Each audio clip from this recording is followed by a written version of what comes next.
Good morning, everybody. All right.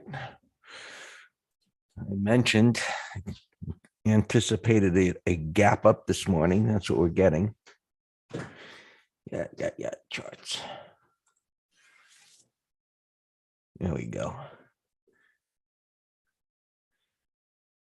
This was typical after a few days down like that. So now we'll see how far it goes at the end of the day. You can see what's going up here behind the charts there. So I wanted to show a couple of internals here that supported the idea of a bounce. And two sides of it. While supporting the idea of a bounce, part of it supports to anticipate lower prices as well. Besides the fact that there's nothing to the left on a lot of the indices now that they broke down. I think that's fine, McGraw. When I was looking at, let's say, a quarter. Yeah, I think that's going to be fine, especially since it's moving up here. Gives it a lot more room to fall. I think it'll take a little time into the latter part of the morning, at least, I think, before sellers will show up. But let's just look at this for a second. So breadth was not quite down here. It got down here last week, right? And sentiment was, this is the day-to-day sentiment. We had the moving average here. So this has been a big change, say from last year or so, where we're getting sentiment poking up here around this 1.29 or 1.3 area. And it pushed up there yesterday again. And so the 5MA hasn't rolled over. And one of my thoughts has been that when this is about over, we would see it move down below 1.2. So we'll see how far this bounce gets today. And then eventually, option traders start buying more puts again in anticipation of lower prices. And then this would push down below there, and maybe this comes to a lower level.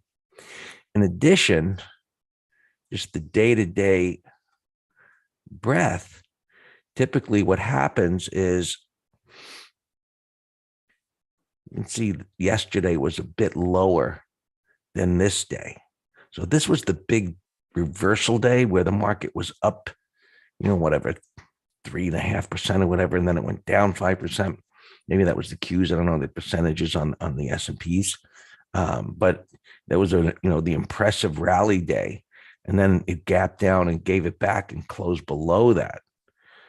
So now we're down, it's the second day from that day, but 3 days down.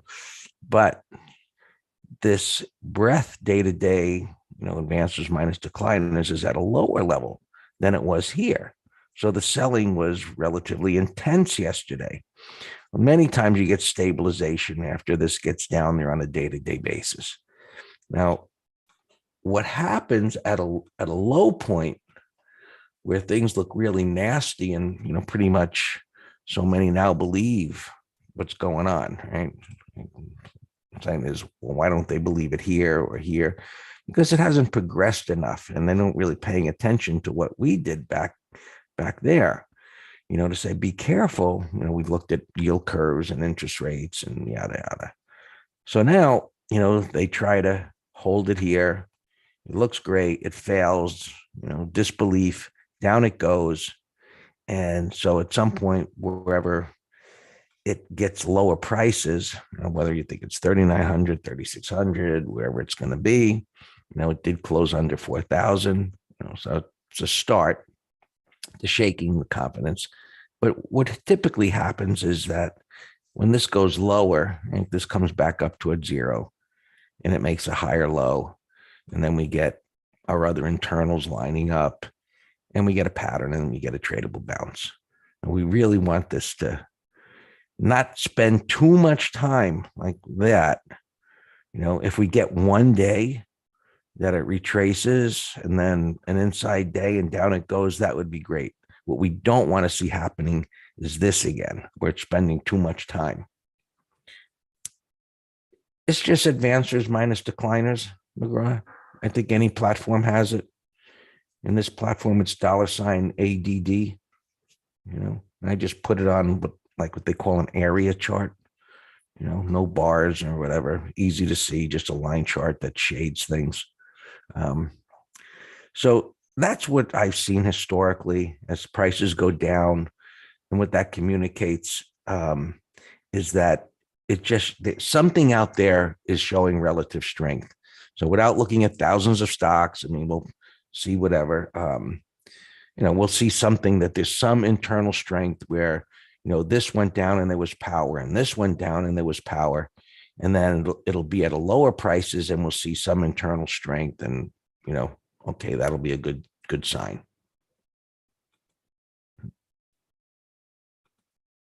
Besides the other internals. Now, we looked at this yesterday and we some downside targets by measuring these moves, and down, S&P's down, and they're up a little bit this morning, but there's nothing here to the left.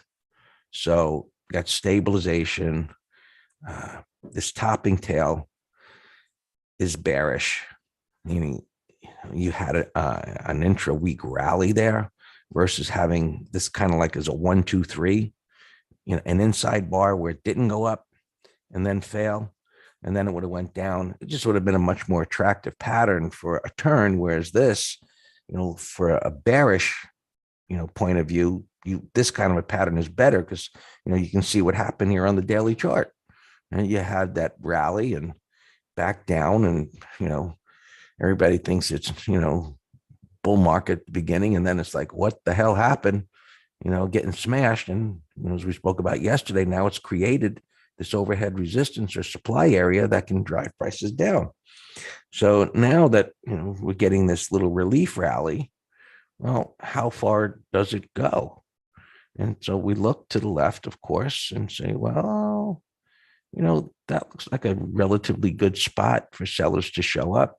I mean, this is a larger area right there, but typically they don't get that far.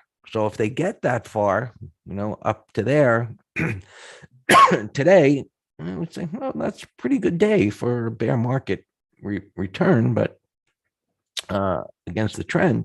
But we'll see what happens. There's the first pivot high, and you can see there on the 15-minute chart as well, coming up into there. And so somewhere in here, sellers should show up pretty aggressively. And then we'll see if it comes down and makes a higher low and jiggles around here, today. So unless this just like falls apart first thing in the morning and just collapses again, I'll be like, wow, that's really bearish. But, typically it's going to try and hold on to this turn today. Oh, looking at SPY at the gap up 404. So, it's a pretty big gap. If it takes out resistance at 40.50, futures or SPX, McGraw? Which one? You there? Okay, let me go back and look. All right. So this is gapping up to 404. It's an impressive gap from a red bar. Right? To gap up near the high of a red bar, that's impressive. Gap that far. But it's going to gap up to resistance. So we'll see how it's going to deal with that.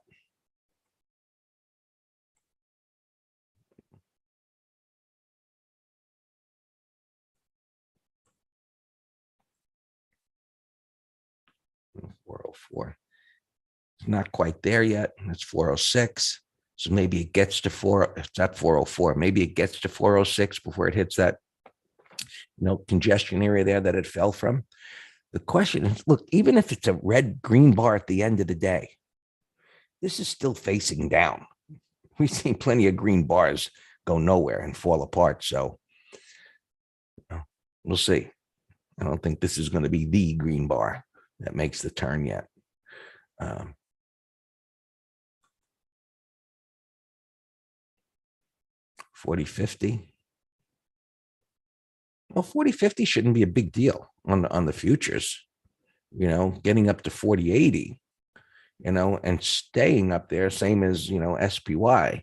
Well, looking at SPX, 40, 50 wouldn't be a big deal. I mean, does it close there?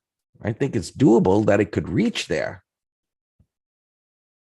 You know, so, when we look at an individual bar, just like we look at distance from pivots, highs and lows, we look at an individual bar and it's like, how far does it retrace into that? So when we see, this bottoming tail bar and say it's still at the top, but then this rallies to the top of the pivot, which is, the resistance. And then we had the conversation that this created a void and now it has to create support, and it fell apart. So this is bearish price action. So even though this gets up here, it's still in a bear market. So some days will be bullish, but it doesn't mean it, that the trend is going to turn around. Right? Qs, retracing back up. Same story here. Getting closer to 12,000. There's some support here. It's been leading the way down. We'll see where it closes. Resistance, in that area there. We'll see how it deals with it.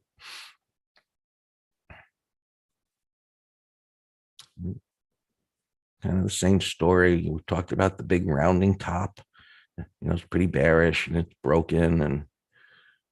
And unless there's some kind of monster rally, it's like wherever it rallies to, it's going to get hit on the head again and it's going to go down. Nothing has really changed other than maybe, and it's not even extended yet, right? Because it went sideways as it did. It's not even extended. That's down 3 days. It makes sense that it would stabilize, but there's nothing to the left here. Right? I think it's got to get down here at a minimum for buyers to want to consider, accumulating a position here. Bitcoin recovering from its collapse, just kind of held at that support, and we'll see if it holds here. Again, sideways for a year at the support line. Closing below that opens up the door to 20,000. Could go lower.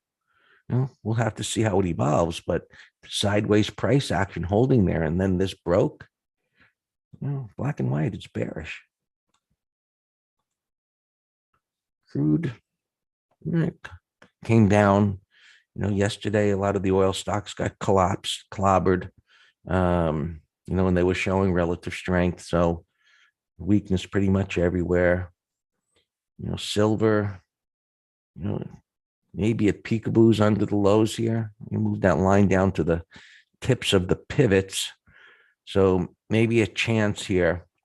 This is a pattern that if today's an inside day, a green day, we call it a breakdown bar failure, where it goes sideways like that. It's at support. Right? Sometimes it breaks it a little bit, but you get an inside day, and then if it takes out the high, buy it, right? And it starts to rally back up. So it's kind of a shock pattern or unexpected pattern. So we'll see what that does here today.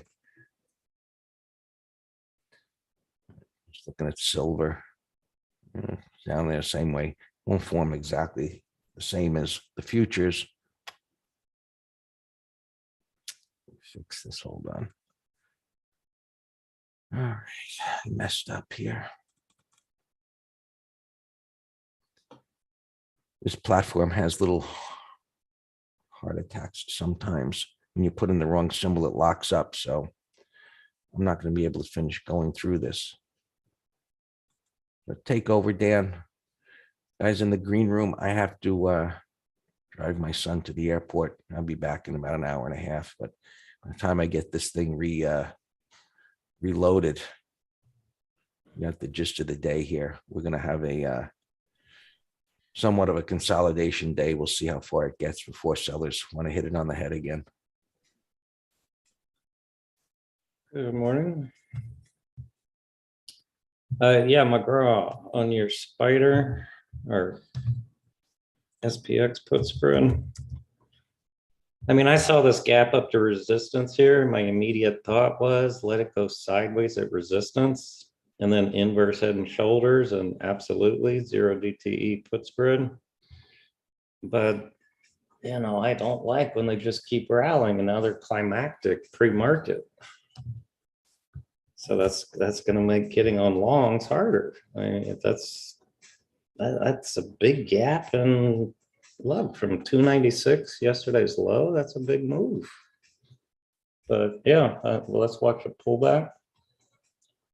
All right, we don't have that many opens. We've been pretty cautious here. Let's go right to gappers. A lot of things getting killed here again. Look at this, BHC. This is what we call a potential gap and snap. It's down a lot, far from 20, wide range ending. Now you're gapping down $5.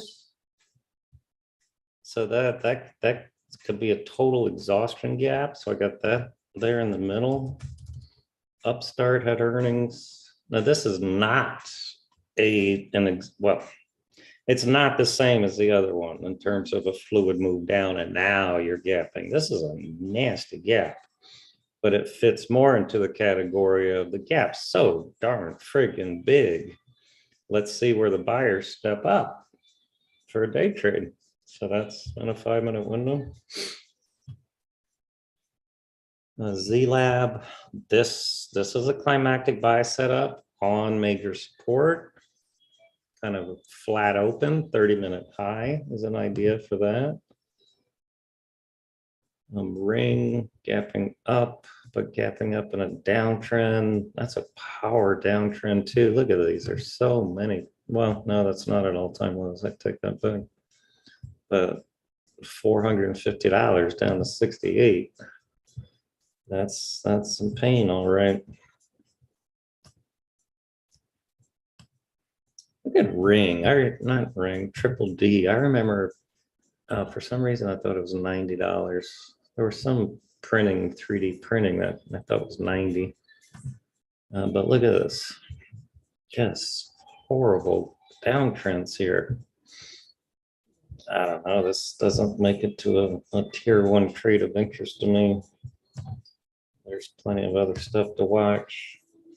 Swab 133. So McGraw, the put spread idea, gapping over a big red bar on earnings. And Vax, remember this was one of this and Myrna and Pfizer, the 3 coronavirus things. And look, now that's getting killed. I don't know. There's nothing jumping out at me.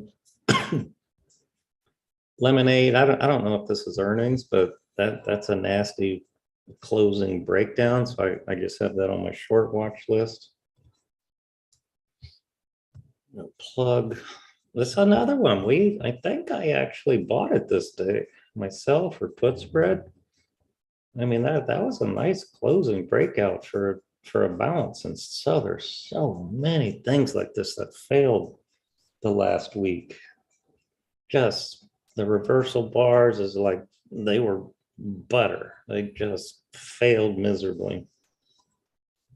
This thing gapped down. Now it's a rally to resistance, no interest. Room 165. Is this an EV stock? Room? Wow, that's a death trend right there. Big move, 110 to 170 is a big move. We'll come back to that. Upstart, we talked about GM. I read that the ARC lady, there's some people who follow, apparently she posts all her trades at the end of the day so people can watch her. And apparently she bought some GM shares, 160,000 shares or whatever it was yesterday. So I don't, it's impossible to know how much of this gap is market related, GM related, or ARC lady related. But I see no pattern there, so just move on. Boot. Dan Boot, breakout daily. Grammy, I have no idea what you're talking about. This is a closing breakdown on boot from a trading range. You're gonna have to be more clear what you're looking at, unless there was a gap that I didn't see. Look, Carrick, here's another one. That power green bar after a breakdown failure suggested higher prices. I was seeing these patterns everywhere. Just patterns, bullish patterns getting killed. Plant, this is Planet Fitness had earnings. It's a bullish gap, possibly put spread, and CLH had earnings. The whole sector is getting, beat up. I don't see any great pattern there. We're actually still short CCL, and we covered a third into weakness yesterday. I have an alarm at 15 bucks. So, all right, now this one looks better. This looks better because it's more fluid. Prior low, gapping up, price void. So that's interesting as a potential day trade long or put spread, 30-minute high. I'm going to put that in a window. Other computer. Jets. Day trade maybe, McGraw. It doesn't have as big a price void as that RCL daily that's near the prior low. And look at all this congestion here. So to me, 30-minute high puts 30-minute high day trade looks okay. Let's see, when I do counter trends like this is what I want. I want fluid, big bar, major support. So here's another candidate, 30-minute high and a put spread. TDG. Did I lose my pre-market? No. All right, so I guess I can't tell where these are gapping, but that's a nasty downtrend. We'll come back to you. SYY, 85 bucks, big gap, but gap's too big and no pattern, so I'm just going to move on. Planet, we already looked at. MBUU. Potential bottoming pattern. This is what we call a bull new low divergence. Made a new low and didn't go very far. Now it's a potential higher low. And the 20 MA flattened out, and you got a price for it. So potential bottoming pattern there. This, no pattern, light volume, builder gapping up to 70. McGraw put spread watch, 30-minute high. I don't see a gap, but nasty downtrend that has room to fall. So keep that on my short watch list. AMC is the movie theater. We were shorting this back in here. I think under this green bar, we were shorting it. Gapping up a little bit, but no pattern. 30-minute high, possible put spread. Remember that was that along with GME are the two famous Reddit boy toys. Look at that, 200 bucks, cut in half. Piton, where's Rita? Rita says this thing's going out of business. She makes more money than they do. That's a nasty downtrend, daily, weekly, had earnings or lack thereof. They said they're having some cash flow problems, never a good sign. Greg mentioned this one yesterday, closing breakdown. I got an alarm at 5010, I think. So if this takes out yesterday's low with the bullish gap up in the market, short it. You got a pattern, you got relative weakness, you got a price void. There you go. There's a tier 1 day trade short under yesterday's low. That's CMI. This was on my list yesterday. bottoming pattern, 100% retracement, bullish engulfing. I got an alarm up here at 204.25, I think. Moss.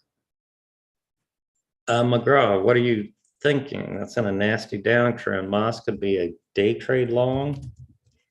CF, I don't like. Moss is better. NTR. They're just day trades, but I'm not sure what you're thinking. So you have to ask me. RCII McGraw. Now see, that's a bottoming pattern that broke out. So that's a confirmed bottoming pattern. Where I'm going to set an alarm at 28.75. I already got one there. Good. So McGraw, this would be a no-brainer put spread. Look, McGraw, I actually had NTR here on my list as a short from yesterday.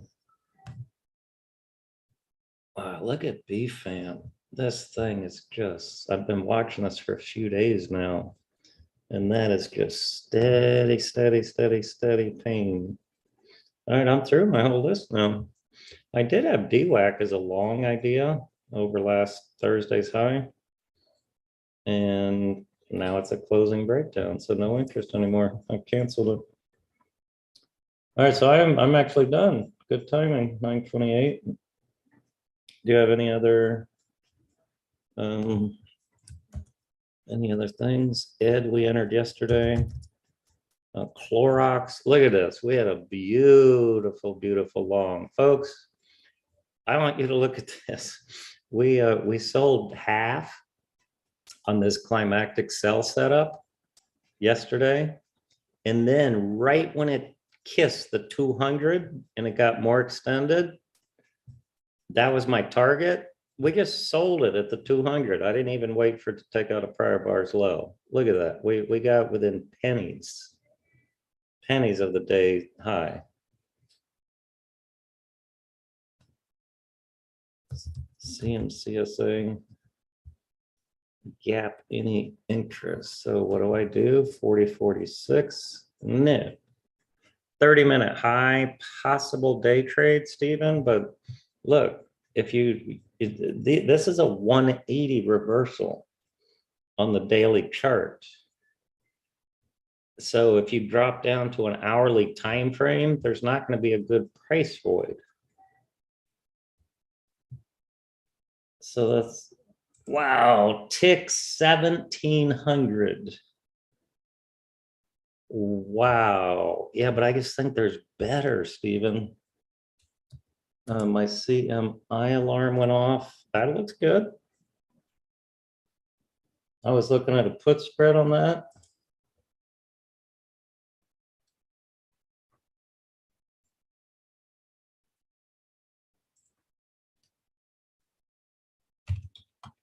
I had it loaded up yesterday, but I was afraid to give it, so I just put that in a window.